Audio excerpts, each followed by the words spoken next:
Welcome to another How To Heroics by Denz. This time we'll be looking at 5-man heroic Trial of the Champion. If you've done any of the Argent tournament, then you should be familiar with the first phase of this instance, as it's all about the mounted combat.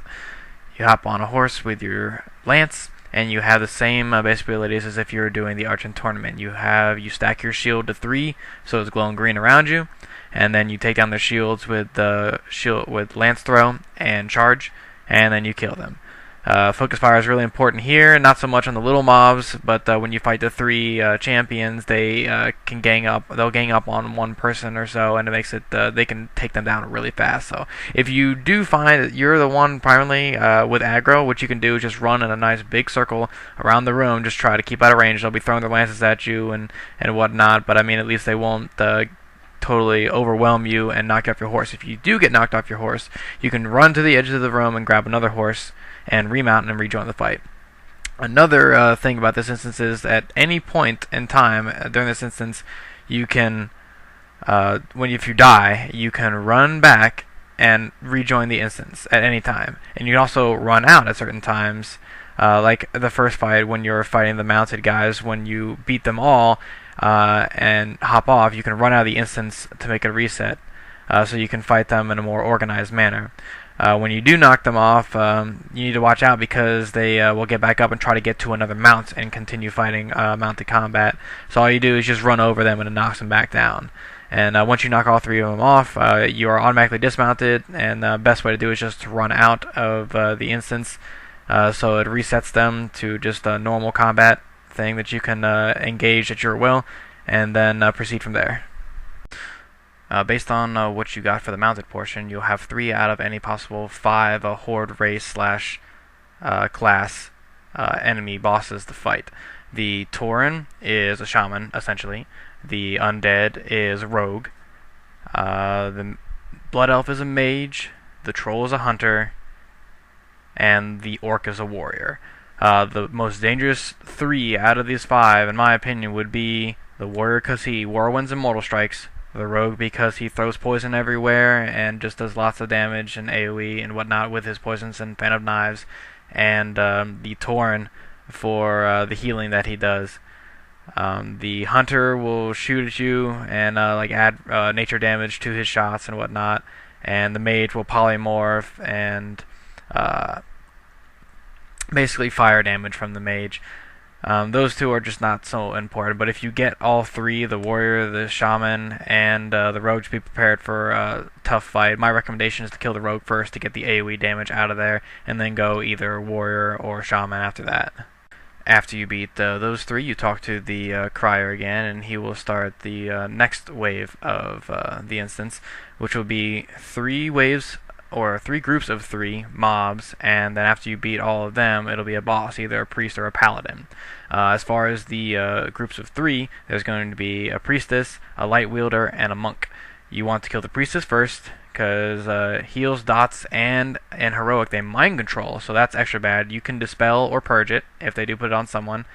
Next you kill the light wielder just for the AoE damage that it does, and then the monk will always be last. You want to kill the monk last, because in heroic he does a final meditation debuff to everyone near him that slows their attack and casting and movement speed by 70%. So you just don't want to kill him or try to kill him before any of the other types, because then he's just going to slow you down, so it makes it harder for you to kill the other 2. And then you just rinse and repeat this for all 3 groups.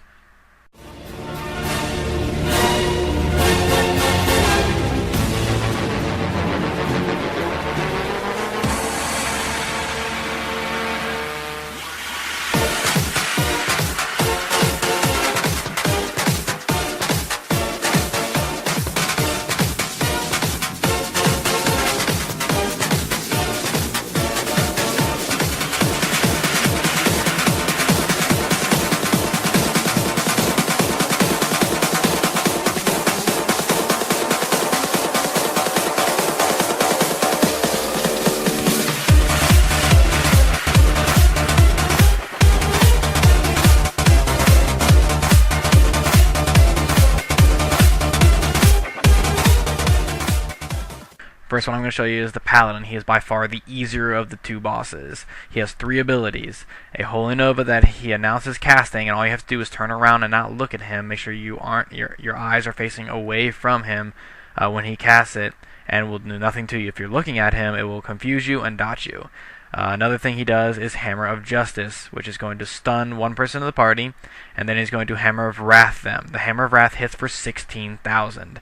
So if the base health, the maximum health of this person is not 16k or more, they're going to die from this one hit.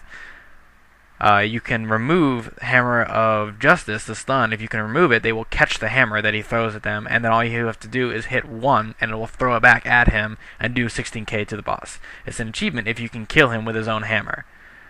And that is pretty much it for the Paladin boss.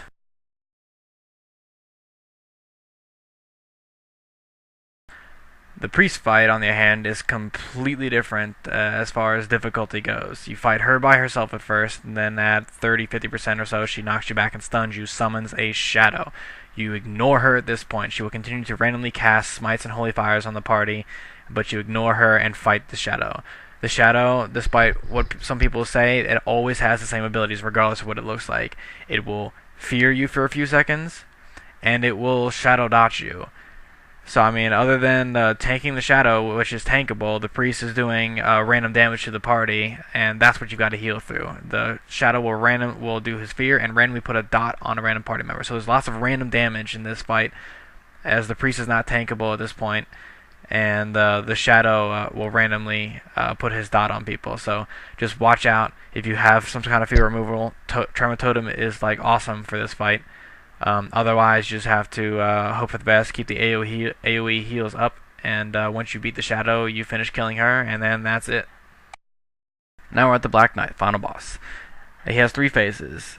In his first living phase, he will throw the announcer away, res him as a ghoul, and pretty much just put diseases on the tank. Pretty simple fight. When he dies from that, he comes back as his undead phase, where he drops desecration all over the place and spawns an army of the dead of his own, basically.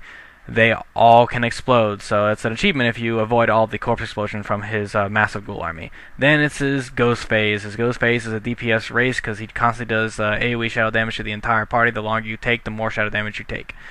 So pretty much just kill him as fast as possible, and you will be done with TOC.